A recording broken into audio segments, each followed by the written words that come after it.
Assalamualaikum warahmatullahi wabarakatuh.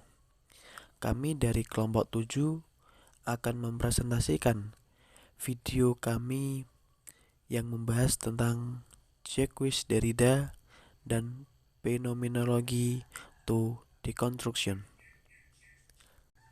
yang disusun oleh Faiz Abrori, Haddad Hasanul Fatah, Muhammad Nur Kholis, dan Ahmad Fandi Santoso. Sekian dari saya, silakan dinikmati dan semoga beruntung. Jacques Derrida adalah seorang filsuf Prancis yang dianggap sebagai pengusung tema dekonstruksi di dalam filsafat postmodern. Jacques Derrida lahir di El Biar, Aljazair pada tanggal 15 Juli tahun 1930. Segera setelah Perang Dunia II, Derrida mulai mempelajari filsafat. Pada tahun 1949,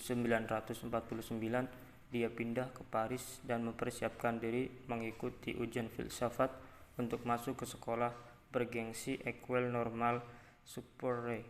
Derrida gagal di ujian pertamanya ini, tapi dia kemudian lulus setelah mencoba untuk kedua kalinya pada tahun 1952.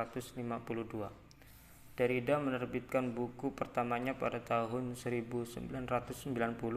Selama berada di École Normale, Derrida mempelajari Hegel bersama seorang filsuf bernama Jean Hippolyte.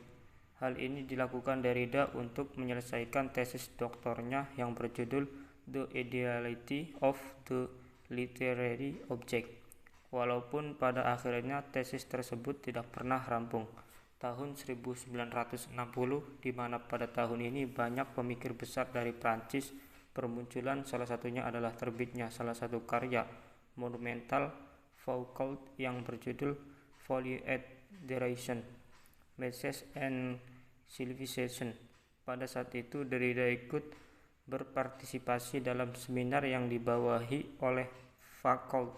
Tidak berapa lama kemudian Derrida menuliskan reviewnya yang berjudul Cogito and the Histories of Medicine pada tahun 1963. Di mana di dalam buku ini Derrida banyak mengkritik interpretasi Foucault terhadap Descartes. Di awal tahun 60-an, Derrida menerbitkan sebuah esai berdasarkan sebuah karya Levinas yang berjudul Violence and Metaphysics. Di tahun 1967, Derrida kembali menerbitkan 3 buah buku hasil karyanya sekaligus, yakni Writing and Difference, Speech and Phonema and the End of Grammatology. Setelahnya banyak sekali karya-karya mengagumkan yang diterbitkan oleh Derrida. Dalam menulis, Derrida sangat dipengaruhi oleh filsuf Edmund Husserl dan ahli bahasa Ferdinand de Saussure. Buku pertama Derrida yang berjudul The Origin of Geometry adalah terjemahan karya Husserl. Sedangkan dalam bukunya yang berjudul Of Grammatology, Derrida menyampaikan pandangannya terhadap pemikiran Saussure mengenai definisi bahasa. Dia mengatakan bahwa Saussure memberikan esensi manusia kepada bahasa. Logosentrisme dan fonocentrisme adalah paham yang berusaha dikritik Derrida.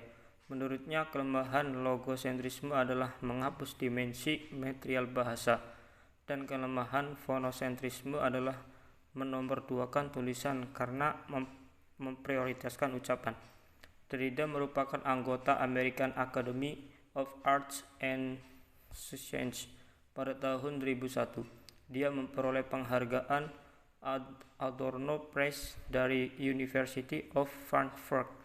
Dia akhir masa hidupnya, Derrida banyak terlibat dalam pembuatan film dokumenter biografi, yakni Dailers Derrida, Derrida's Elsewhere oleh Saffa Fati pada tahun 1999, dan Derrida oleh Kirby Dick and Amy Kaufman di tahun 2003. Derrida didiagnosis menderita kanker pankreas yang kemudian menghilangkan kemampuan berbicara dan bergeraknya. Derrida kemudian meninggal dunia di sebuah rumah sakit di Paris pada tanggal 8 Oktober 2004. Prancis. Filsuf Prancis yang kritiknya terhadap filsafat barat dan analisis terhadap sifat manusia. Tulisan dan maknanya sangat kontroversial, namun sangat luar biasa berpengaruh di dunia barat intelektual pada akhir abad ke-20. Derrida paling terkenal sebagai eksponen utama dari dekonstruksi, sebuah istilah yang ia ciptakan untuk pemeriksaan kritis terhadap perbedaan konseptual yang mendasar atau oposisi yang melekat dalam filsafat barat sejak zaman Yunani kuno. Oposisi ini secara karakteristik biner dan hierarkis yang melibatkan sepasang istilah di mana satu anggota dari pasangan diasumsikan sebagai primer atau fundamental lebih bernilai, yang lain sekunder atau terreliansi atau terpinggirkan. Dalam hal ini, membahas filsafat waktu dan fenomenologi menjadi subjek diskusi filosofis sejak zaman dahulu. Dalam filsafat modern, konsep Newton tentang ruang absolut dan waktu absolut menjadi sasaran kritik oleh para empiris seperti Berkeley dan Hume, menyiapkan landasan bagi Einstein dan gagasan di balik teori relativitasnya.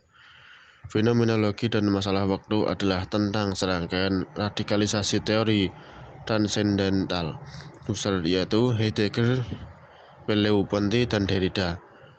Husserl dalam On the Phenomenology of Consciousness of Internal Time tahun 1893 sampai 1917 dan dalam The Idea of Phenomenology tahun 1907.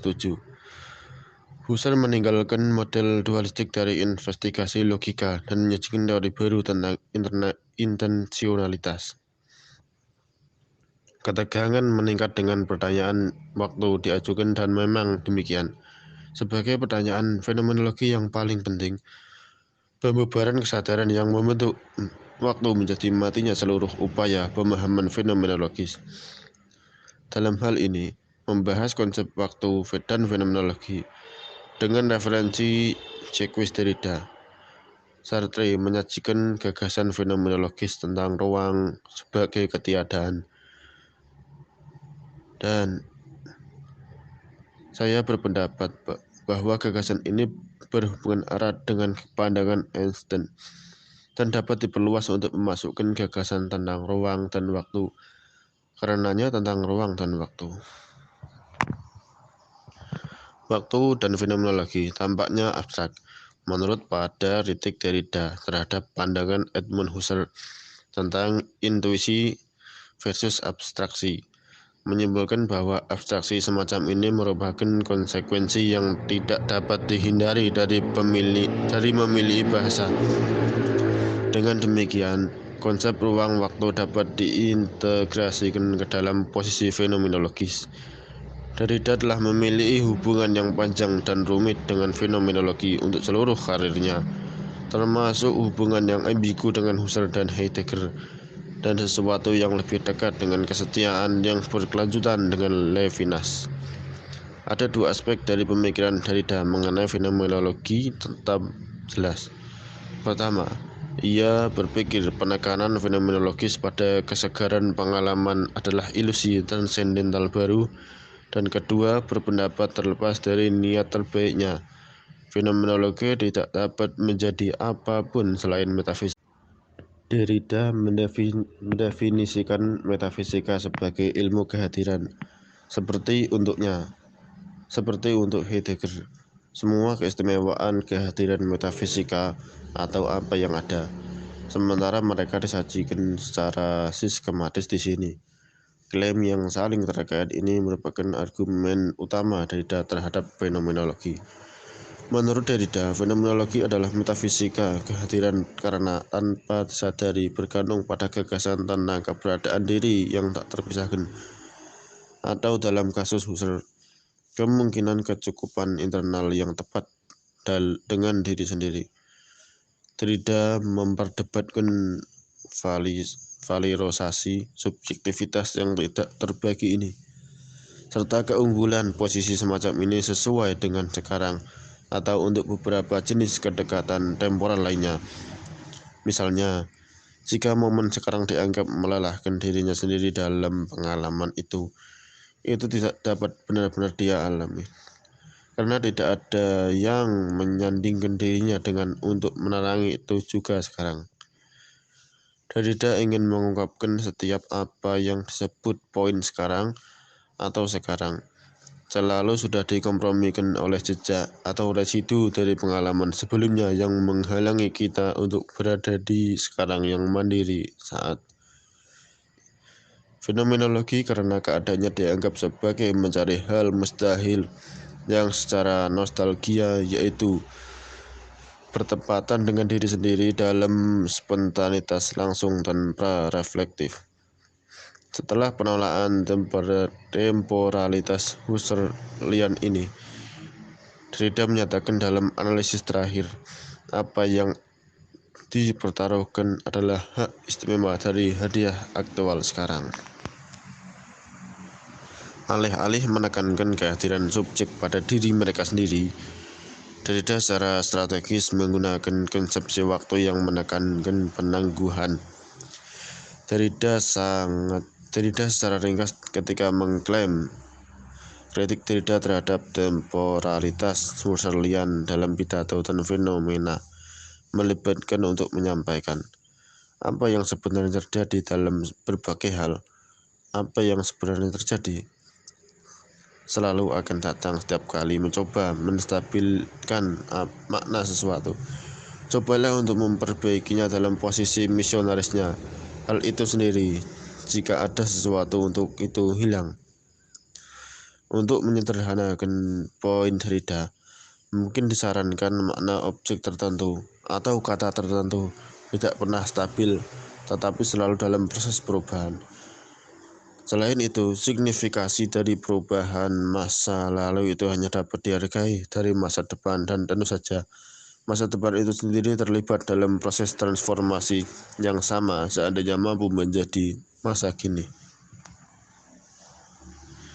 Masa depan yang Derrida maksudkan karenanya bukan hanya masa depan yang akan hadir, tetapi masa depan yang membuat semua kehadiran menjadi mungkin dan juga tidak mungkin.